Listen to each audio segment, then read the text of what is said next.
ओम शांति। आज 14 अगस्त 2020 की साकार मुरली। पहले सुनते हैं मुरली के कुछ मुख्य पॉइंट्स। बाबा कहते हैं, तुम कितने बेसमझ बन गए हो। ड्रामा का एक्टर होते हुए भी बाप को नहीं जानते। जो बाप ही करण करावनहार हैं, क्या करते क्या कराते ये भूल गए हो। बाप कहते हैं, बच्चे मैं आकर सतयुगी आदि सनातन देवी देवता धर्म की स्थापना करता हूँ, जिसमें 100% सुख शांति पवित्रता सब है, इसलिए उनको हेवन कहा जाता है। बाबा कहते हैं, हे बच्चे मामेकम याद करो तो विकर्म विनाश होंगे और चले जाएंगे अपने घर। बाबा ने कहा, अब हर कर्म ज्ञान युक्त करना है। दान भी पात्र को देखकर देना है। पाप आत्माओं को देने से फिर देने वाले पर भी उसका असर पड़ जाता है, वो भी पाप आत्माएं बन जाते हैं। ऐसे को कभी नहीं देना चाहिए जो उस पैसे से जाकर फिर कोई पाप आदि करे। अब मुरली सुनते हैं विस्तार से। मीठे बच्चे, बाप आए हैं तुम्हारा ज्ञान रत्नों से श्रृंगार कर वापस घर ले जाने, फिर राजाई में भेज देंगे तो अपार खुशी में रहो। एक बाप से ही प्यार करो। प्रश्न, अभी धारणा को मजबूत अर्थात पक्का बनाने का आधार क्या है? उत्तर, अपनी धारणा को मजबूत बनाने के लिए सदैव यह पक्का करो कि आज के दिन जो पास हुआ अच्छा हुआ, फिर कल्प के बाद होगा। जो कुछ हुआ कल्प पहले भी ऐसे हुआ था, नथिंग न्यू। यह लड़ाई भी 5000 वर्ष पहले लगी थी, फिर लगेगी जरूर। इस भंबोर का विनाश होना ही है। ऐसे हर पल ड्रामा की स्मृति में रहो तो धारणा मजबूत होती जाएगी। गीत है दूर देश का रहने वाला। ओम शांति। बच्चे पहले भी दूर देश से पराये देश में आए हैं, अब इस पराये देश में दुखी हैं, इसलिए पुकारते हैं, अपने देश घर ले चलो। तुम्हारी पुकार है ना। बहुत समय से याद करते आए हो तो बाप भी खुशी से आता है। जानते हैं मैं जाता हूं बच्चों के पास। जो बच्चे काम चिता पर बैठ जल गए हैं उन्हों को अपने घर भी ले जाऊं और फिर राजाई में भेज दूं। उसके लिए ज्ञान से श्रृंगार भी करूं। बच्चे भी बाप से जास्ती खुश होने चाहिए। बाप जबकि आए हैं तो उनका बन जाना चाहिए, उनको बहुत लव करना चाहिए। बाबा रोज समझाते हैं, आत्मा बात करती है ना। बाबा 5000 वर्ष बाद ड्रामा अनुसार आप आए हैं, हमको बहुत खुशी का खजाना मिल रहा है। बाबा आप हमारी झोली भर रहे हैं, हमको अपने घर शांति धाम में ले चलते हैं, फिर राजधानी में भेज देंगे। कितनी अपार खुशी होनी चाहिए। बाप कहते हैं हमको इस पराई राजधानी में ही आना है। बाप का बड़ा मीठा और वंडरफुल पाठ है, खास जबकि इस पराये देश में आए हैं। यह बातें तुम अभी ही समझते हो, फिर यह ज्ञान प्राय लोप हो जाता है, वह दरकार ही नहीं रहती। बाबा कहते हैं तुम कितने बेसमझ बन गए हो। ड्रामा का एक्टर होते हुए भी बाप को नहीं जानते। ड्रामा का एक्टर होते हुए भी बाप को नहीं जानते, जो बाप ही करण करावनहार है। क्या करते क्या कराते यह भूल गए हो। सारी पुरानी दुनिया को हेवन बनाने आते हैं और ज्ञान देते हैं। वो ज्ञान का सागर है तो जरूर ज्ञान देने का कर्तव्य करेंगे ना। फिर तुमसे कराते भी हैं कि औरों को भी मैसेज दो कि बाप सबके लिए कहते हैं कि अब देह का भान छोड़ मुझे याद करो तो विकर्म विनाश होंगे। मैं सीमत देता हूं, पाप आत्माएं तो सब है। इस समय सारा झाड़ तमो प्रधान जड़ जड़ीभूत अवस्था को पाया हुआ है। जैसे बांस के जंगल को आग लग जाती है तो एकदम सारा ही जलकर खत्म हो जाता है। जंगल में पानी कहां से आएगा जो आग को बुझावे। यह जो भी पुरानी दुनिया है उनको आग लग जाएगी। बाप कहते हैं नथिंग न्यू। बाप अच्छे पॉइंट्स देते रहते हैं जो नोट करनी चाहिए। बाप ने समझाया है और धर्म स्थापक सिर्फ अपना धर्म स्थापन करने आते हैं, उनको पैगंबर व मैसेंजर आदि कुछ भी नहीं कर सकते। यह भी बड़ा युक्ति से लिखना है। शिव बाबा बच्चों को समझा रहे हैं। बच्चे तो सब है ऑल ब्रदर्स। तो हर एक चित्र में, हर एक लिखत में यह जरूर लिखना है। शिव बाबा ऐसे समझाते हैं। बाप कहते हैं, बच्चे, मैं आकर सतयुगी आदि सनातन देवी देवता धर्म की स्थापना करता हूं, जिसमें 100% सुख, शांति, पवित्रता सब है। इसलिए उनको हेवन कहा जाता है। वहां दुख का नाम नहीं है। बाकी जो भी सब धर्म है, उन सब का विनाश कराने निमित्त बनता हूं। सतयुग में होता ही है एक धर्म, वो है नई दुनिया। पुरानी दुनिया को खत्म कराता हूं। ऐसा धंधा तो और कोई नहीं करते हैं। कहा जाता है शंकर द्वारा विनाश। विष्णु भी लक्ष्मी नारायण ही हैं। प्रजापिता ब्रह्मा भी तो यहाँ है। यही पति से पावन फरिश्ता बनते हैं। इसलिए फिर ब्रह्मा देवता कहा जाता है, जिससे देवी देवता धर्म स्थापन होता है। यह बाबा भी देवी देवता धर्म का पहला प्रिंस बनता है। तो ब्रह्मा द्वारा स्थापना, शंकर द्वारा विनाश। चित्र तो देने पड़े ना। समझाने के लिए यह चित्र बनाए हैं। इनके अर्थ का कोई को भी पता नहीं है। स्वदर्शन चक्रधारी का राज भी समझाया। परमपिता परमात्मा सृष्टि के आदि मध्य अंत को जानते हैं। उनमें सारा ज्ञान है। तो स्वदर्शन चक्रधारी ठहरे ना। जानते हैं, हम ही यह ज्ञान सुनाते हैं। बाबा तो ऐसे नहीं कहेंगे कि मुझे कमल फूल समान बनना है। सतयुग में तुम कमल फूल समान ही रहते हो। सन्यासियों के लिए यह नहीं कहेंगे, वह तो जंगल में चले जाते हैं। बाप ही कहते हैं, पहले वो पवित्र शतो प्रधान होते हैं, भारत को थमाते हैं पवित्रता के बल से। भारत जैसा पवित्र देश कोई होता ही नहीं। जैसे बाप की महिमा है, वैसे भारत की भी महिमा है। भारत हेवन था, यह लक्ष्मी नारायण राज्य करते थे। फिर कहां गए, यह अभी तुम जानते हो। और किसकी बुद्धि में थोड़ी होगा कि यह देवताएं ही 84 जन्म ले फिर पुजारी बनते हैं। अभी तुमको सारा ज्ञान है। हम अभी पूज्य देवी देवता बनते हैं, फिर पुजारी मनुष्य बनेंगे। मनुष्य तो मनुष्य ही होता है। यह जो चित्र किस्म किस्म के बनाते हैं, ऐसे कोई मनुष्य होते नहीं। यह सब भक्ति मार्ग के ढेर चित्र हैं। तुम्हारा ज्ञान तो है गुप्त। यह ज्ञान सब नहीं लेंगे। जो इस देवी देवता धर्म के पत्ते होंगे वही लेंगे। बाकी जो औरों को मनाने वाले हैं वह सुनेंगे नहीं। जो शिव और देवताओं की भक्ति करते हैं वही आएंगे।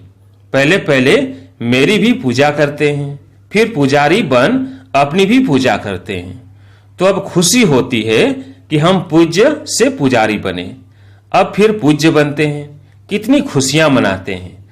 यहाँ तो अल्पकाल के लिए खुशी मनाते हैं, वहां तो तुमको सदैव खुशी रहती है। दीपमाला आदि लक्ष्मी को बुलाने के लिए नहीं होती है। दीपावली होती है कारुनेशन पर। बाकी इस समय जो उत्सव मनाए जाते हैं वो वहां होते नहीं। वहां तो सुख ही सुख है। यह एक ही समय है जबकि तुम आदि मध्य अंत को जानते हो। यह सब पॉइंट्स लिखो। सन्यासियों का है हठ योग, यह है राजयोग। बाबा कहते हैं एक एक पेज में जहां तहां शिव बाबा का नाम जरूर हो। शिव बाबा हम बच्चों को समझाते हैं। निराकार आत्मा अब साकार में बैठी है, तो बाप भी साकार में समझाएंगे ना। वो कहते हैं अपने को आत्मा समझ मुझे याद करो। शिव भगवानुवाच बच्चों प्रति खुद यहाँ प्रेजेंट है ना। मुख्य मुख्य पॉइंट किताब में ऐसी क्लियर लिखी हुई हो जो पढ़ने से आप ही ज्ञान आ जाए। शिव भगवानुवाच होने से पढ़ने में मजा आ जाएगा। यह बुद्धि का काम है ना। बाबा भी शरीर का लोन लेकर फिर सुनाते हैं ना। इनकी आत्मा भी सुनती है। बच्चों को नशा बहुत रहना चाहिए। बाप पर बहुत लव होना चाहिए। यह तो उनका रथ है। यह बहुत जन्मों के अंत का जन्म है। इनमें प्रवेश किया है। ब्रह्मा द्वारा यह ब्राह्मण बनते हैं, फिर मनुष्य देवता बनते हैं। चित्र कितना क्लियर है। भला अपना भी चित्र दो, ऊपर में व बाजू में डबल सिरताज वाला। योग बल से हम ऐसे बनते हैं। ऊपर में शिव बाबा, उनको याद करते करते मनुष्य देवता बन जाते हैं। बिल्कुल क्लियर है। रंगीन चित्र का किताब ऐसा हो जो मनुष्य देखकर खुश हो जाए। उनसे फिर कुछ हल्के भी छपा सकते हो गरीबों के लिए। बड़े से छोटा, छोटे से छोटा कर सकते हो, रहस्य उसमें आ जाए। गीता के भगवान वाला चित्र है मुख्य। उस गीता पर कृष्ण का चित्र है। उस गीता पर त्रिमूर्ति का चित्र होने से मनुष्य को समझाने में सहज होता है। प्रजापिता ब्रह्मा के बच्चे ब्राह्मण यहाँ हैं। प्रजापिता ब्रह्मा सूक्ष्म वतन में तो हो नहीं सकता। कहते हैं ब्रह्मा देवताए नमः, विष्णु देवताए नमः। अब देवता कौन ठहरे? देवताएं तो यहाँ राज्य करते थे, डिटीज में तो है ना। तो यह सब अच्छी रीति समझाना पड़ता है। ब्रह्मा सो विष्णु, विष्णु सो ब्रह्मा, दोनों यहाँ हैं। चित्र है तो समझाया जा सकता है। पहले पहले अलग को सिद्ध करो तो सब बातें सिद्ध हो जाएंगी। पॉइंट्स तो बहुत है और सब धर्म स्थापन करने आते हैं। बाप तो स्थापना और विनाश दोनों कराते हैं। होता है सब ड्रामा अनुसार ही। ब्रह्मा बोल सकते, विष्णु बोल सकते हैं, सूक्ष्म वतन में क्या बोलेंगे, ये सब समझने की बातें हैं। यहाँ तुम समझकर फिर ट्रांसफर होते हो। ऊपर क्लास में कमरा ही दूसरा मिलता है। मूल वतन में कोई बैठ तो नहीं जाना है, फिर वहां से नंबर वार आना होता है। पहले पहले मूल बात एक ही है, उस पर जोर देना चाहिए। कल्प पहले भी ऐसे हुआ था। ये सेमिनार आदि भी ऐसे ही कल्प पहले हुए थे। ऐसी पॉइंट से निकली थी। आज का दिन जो पास हुआ अच्छा हुआ, फिर कल्प बाद ऐसे ही होगा। ऐसे ऐसे अपनी धारणा करते पक्के होते जाओ। बाबा ने कहा था मैगजीन में भी डालो। यह लड़ाई लगी नथिंग न्यू। 5000 वर्ष पहले भी ऐसे हुआ था। यह बातें तुम ही समझते हो, बाहर वाले समझ न सके। सिर्फ कहेंगे बातें तो वंडरफुल हैं। अच्छा, कभी जाकर समझ लेंगे। शिव भगवानुवाच बच्चों प्रति ऐसे ऐसे अक्षर होंगे तो आकर समझेंगे भी।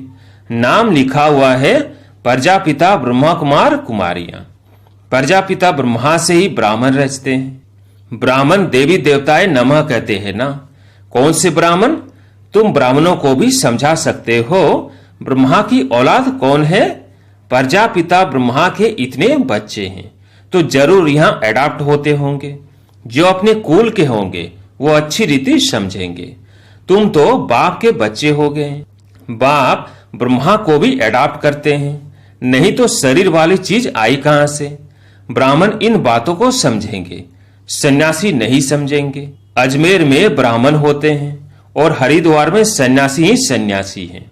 पंडे ब्राह्मण होते हैं परंतु वह तो भूखे होते हैं। बोलो तुम अभी जिस्मानी पंडे हो, अब रूहानी पंडे बनो। तुम्हारा भी नाम पंडा है। पांडव सेना को भी समझते नहीं हैं। बाबा है पांडवों का शीर मोर। बाप कहते हैं हे बच्चे मामेकम याद करो तो विकर्म विनाश होंगे और चले जाएंगे अपने घर। फिर बड़ी यात्रा होगी अमरपुरी की। मूल वतन की कितनी बड़ी यात्रा होगी। सब की सब आत्माएं जाएंगी। जैसे मकड़ों का झुंड जाता है ना, मक्खियों की भी रानी भागती है तो उनके पिछाड़ी सब भागते हैं। वंडर है ना। सब आत्माएं भी मच्छरों मिसल जाएंगी। शिव की बारात है ना। तुम सब हो ब्राइड्स, मैं ब्राइड ग्रूम आया हूं सबको ले जाने। तुम छीछी हो गए हो इसलिए श्रृंगार कर साथ ले जाऊंगा। जो श्रृंगार नहीं करेंगे तो सजा खाएंगे। जाना तो है ही। काशी कलवट में भी मनुष्य मरते हैं तो सेकंड में कितनी सजाएं भोग लेते हैं। मनुष्य चिल्लाते रहते हैं। यह भी ऐसे हैं, समझते हैं हम जैसे कि जन्म जन्मांतर का दुख सजा भोग रहा हूं। वो दुख की फीलिंग ऐसी होती है। जन्म जन्मांतर के पापों की सजा मिलती है। जितनी सजा खाएंगे उतना पद कम हो जाएगा। इसलिए बाबा कहते हैं योग बल से हिसाब किताब चुकतू करो, याद से जमा करते जाओ। नॉलेज तो बहुत सहज है। अब हर कर्म ज्ञान युक्त करना है। दान भी पात्र को देकर देना है। पाप आत्माओं को देने से फिर देने वाले पर भी उसका असर पड़ जाता है। वो भी पाप आत्माएं बन जाते हैं। ऐसे को कभी नहीं देना चाहिए जो उस पैसे से जाकर फिर कोई पाप आदि करे। पाप आत्माओं को देने वाले तो दुनिया में बहुत बैठे हैं। अब तुमको तो ऐसा नहीं करना है। अच्छा, मीठे मीठे सिकिल दे बच्चों प्रति माता पिता बाप दादा का याद प्यार और गुड मॉर्निंग। रूहानी बाप की रूहानी बच्चों को नमस्ते। हम रूहानी बच्चों की रूहानी बाप दादा को याद प्यार गुड मॉर्निंग नमस्ते नमस्ते। धारणा के लिए मुख्य सार। पहला, अभी हर कर्म ज्ञान युक्त करना है। पात्र को ही दान देना है। पाप आत्माओं से अब कोई पैसे आदि की लेन देन नहीं करनी है। योग बल से सब पुराने हिसाब किताब चुकतू करने हैं। दूसरा, अपार खुशी में रहने के लिए अपने आप से बातें करनी है। बाबा, आप आए हैं हमें अपार खुशी का खजाना देने। आप हमारी झोली भर रहे हैं। आपके साथ पहले हम शांति धाम जाएंगे, फिर अपनी राजधानी में आएंगे। आज प्यारे मीठे बाबा का वरदान है, कल्प कल्प के विजय की स्मृति के आधार पर माया दुश्मन का आह्वान करने वाले महावीर विजयी भव। कल्प कल्प के विजय की स्मृति के आधार पर माया दुश्मन का आह्वान करने वाले महावीर विजयी भव। महावीर विजयी बच्चे पेपर को देखकर घबराते नहीं, क्योंकि त्रिकालदर्शी होने के कारण जानते हैं कि हम कल्प कल्प के विजयी हैं।